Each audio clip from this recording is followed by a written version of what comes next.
پچھلے سبق میں محصول سے جو بیان کیا گیا تھا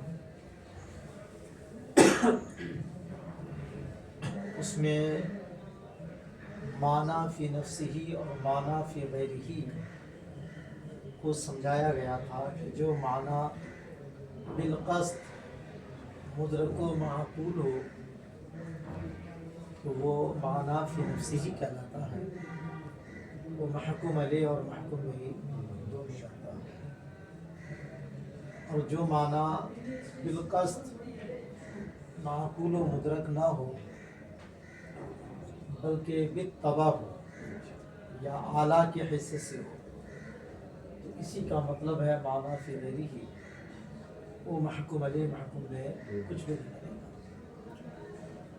تو اسی ضمن میں لفظ ابتدا کے بارے میں بتایا تھا کہ اگر ابتدا کا معنی بالقصد آپ حاصل کریں، یعنی وہ معنی بالقصد مدرک ہو تو وہ معنی مستقل بالمفہوم ہوگا، معنی فی نفسی ہوگا اور وہ محکوم علیہ محکوم بہ دونوں بنے گا۔ اور اگر ابتدا کا جو معنی ہے اس کو بالقصد آپ اس کا ادراک نہ کریں بلکہ سیر اور جہاں سے سیر کی ابتدا ہوتی ہے ان دونوں کے حالات کو جاننے کا، ان کو اعلیٰ سمجھ کے اس کا ادراک کریں تو پھر یہ معنی غیر مستقل ہوگا، یہ معنی فی غیر ہی ہوگا اور یہ محکوم علیہ محکوم بہ کچھ نہیں۔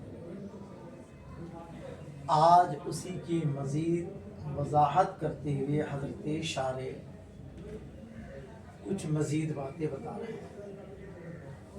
فرماتے ہیں کہ دیکھیے ایک کلی ہوتی ہے اور پھر اس کلی کے متعدد افراد ہوتے ہیں، سمجھ میں آ رہی ہے؟ جیسے کہ انسان ایک مفہوم کلی ہے اور زید بکر خالد عمر یہ اس کے افراد ہیں، یہ جزئیات ہیں۔ تو جو معنی کلی ہوتا ہے وہ مستقل بالذات ہوتا ہے، وہ معقول و مدرک بالذات ہوتا ہے، وہ مستقل بالمفہوم ہوتا ہے، وہ محکوم علیہ محکوم بہ دونوں ہے۔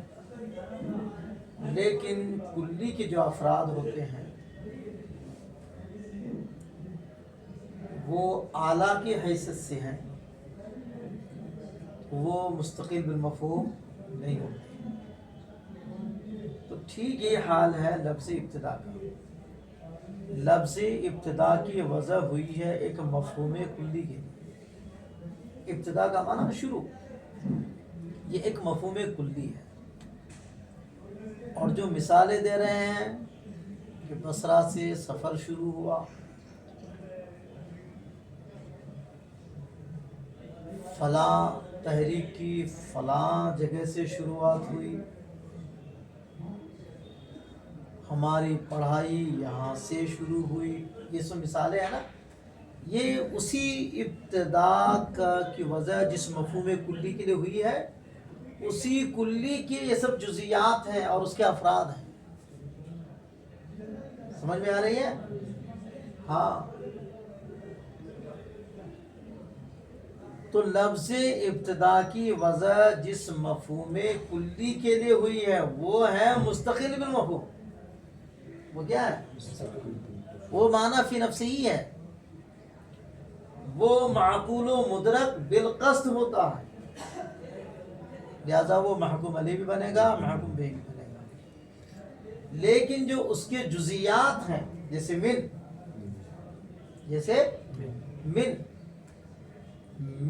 جس ابتدا کے لیے ہے، من کے ذریعے جو ابتدا بتائی جا رہی ہے وہ کلی نہیں ہے، وہ جزئی ہے۔ کیا ہے وہ؟ اسی مفہوم کلی کی جزئی ہے، اس کا ایک فرد ہے۔ تو یہ تو مستقل بالمفہوم نہیں ہے، یہ تو مبدا اور مبتدا ان دونوں کی حالات کی معرفت کا ذریعہ ہے وہ، یعنی جہاں سے ابتدا ہوتی ہے اور جس چیز کی ابتدا ہوتی ہے ان دونوں کے حالات کی معرفت کا ذریعہ ہے، تو وہ غیر مستقل بالمفہوم ہے، وہ معنی فی غیری ہے، وہ معنی فی غیری، وہ یہ سمجھایا شاعر کہ لفظ ابتدا کی وضع جس مفہوم کے لیے ہوئی ہے وہ کلی ہے، وہ مقصود بالذات ہوتا ہے، وہ مدرک و معقول بالقصد ہوتا ہے، وہ مستقل بالمفہوم ہے، وہ وہی معنی فی نفسہ ہی ہے، وہ محکوم علیہ بھی بنے گا، محکوم بہی بھی بنے گا، اور اس کے جزیات ہے جیسے من، یہ مخصوص اس کا فرد ہے۔ یہ تو طرفین کے حالات کی معرفت کا آلہ اور ذریعہ ہے، یہ مستقل بالمفہوم نہیں ہے، یہ معقول و مدرک بالقصد نہیں ہے، یہ معنی فی نفسہ ہی نہیں ہے۔ یہ تو ضم ضمیمہ کے بعد اس کا مطلب سمجھ میں آئے گا۔ تو جو معقول و مدرک بتایا ابتدا کے بارے میں نا کہ یہ معقول و مدرک بھی ہوتا ہے، تو اس سے مراد مفہوم کلی ہے، اور یہ جو کہا کہ وہ آلہ بنتا ہے تو مفہوم کلی نہیں، میں اس مفہوم کلی کا وہ ایک جزء ہے۔ آیا سمجھ میں؟ دیکھ اتنی سی بات ہے۔ والحاصل خلاصہ یہ ہے کہ انا لفظ الابتداء موضوع لمعنى کلی، کہ لفظ ابتدا وضع کیا گیا ہے ایک معنی کلی کے لیے، مفہوم کلی کے لیے۔ ولفظة من موضوعة لكل واحد من جزئياته المخصوصة المتعلقة من حيث إنها حالات لمتعلقات وآلات لتعرف أحوالها۔ اور لفظ من وضع کیا گیا ہے ان کے افراد میں سے ہر مخصوص فرد کے لیے جو اس سے متعلق ہے، اس اعتبار سے کہ وہ متعلقات کی کیا ہے؟ حالات ہیں، اور متعلقات کے حالات کے جاننے کا ایک آلہ ہے۔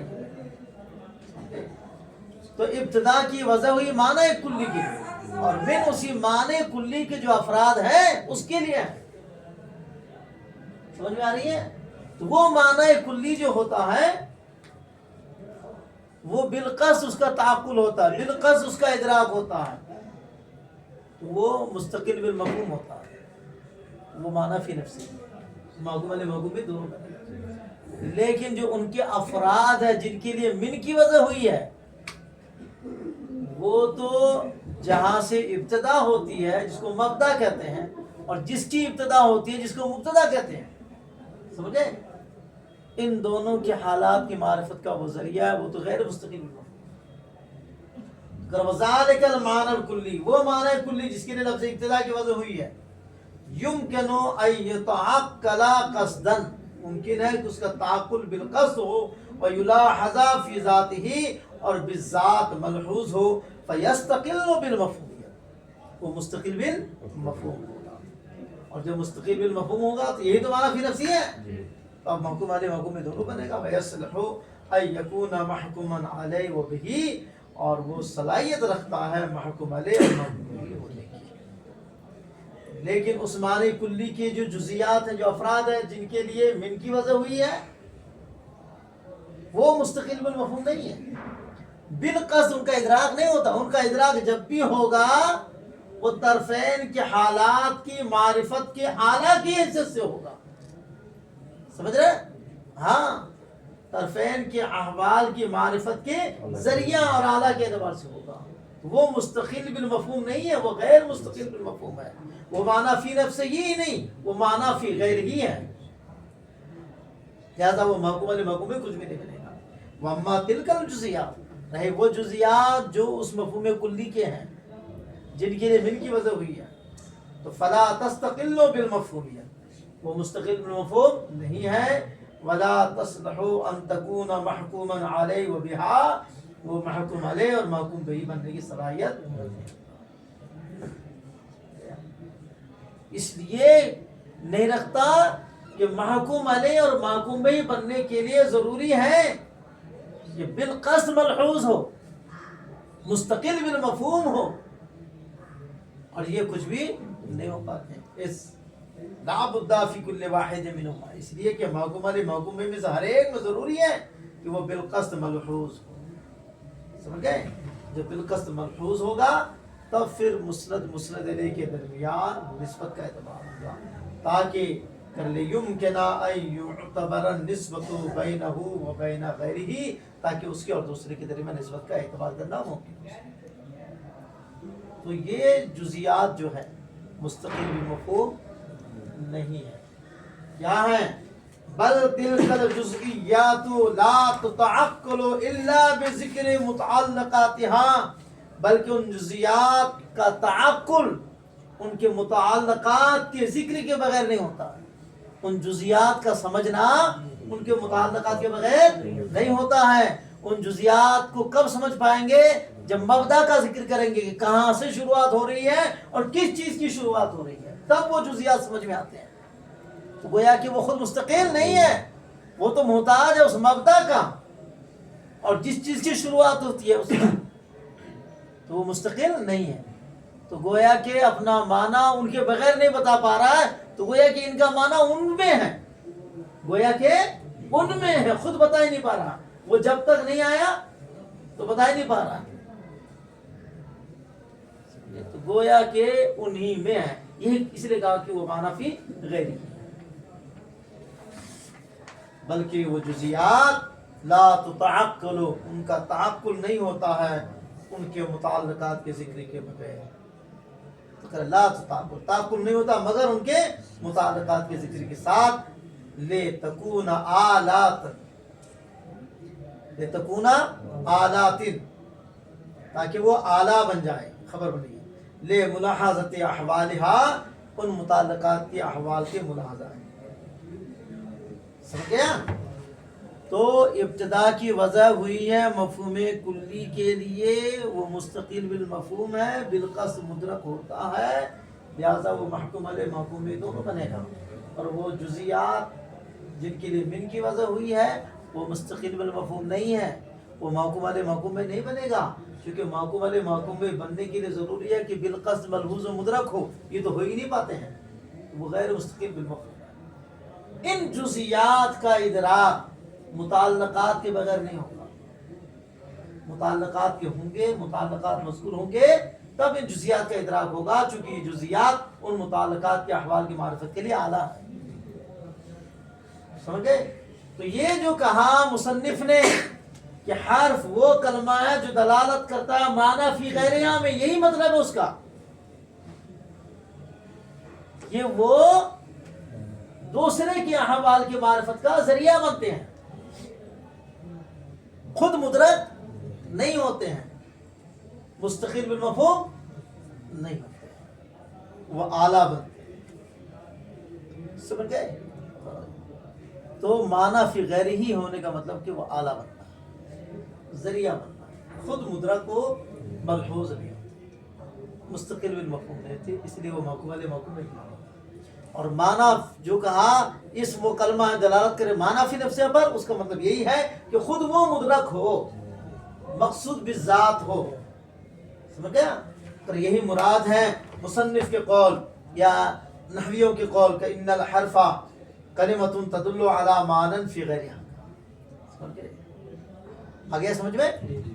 بس تو ابتدا کی وضع مفہوم کلی کے لیے ہوئی ہے، وہ مستقل بالمفہوم ہے، اس مفہوم کلی کے جو افراد ہیں وہ غیر مستقل ہے، وہ خود ملحوظ و مدرک نہیں ہوتے، وہ ہمیشہ متعلقات کے ذکر کے بعد اس کا تعقل ہوتا ہے، اور ان متعلقات کے احوال کے لیے یہ ذریعہ بنتے ہیں۔ اوکے؟